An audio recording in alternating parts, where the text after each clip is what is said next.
సంబరం గుండె కాదా మందిరం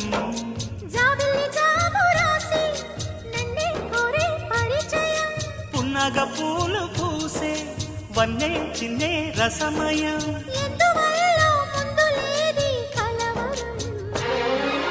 అది పడిన పెదవికేంటి అర్థం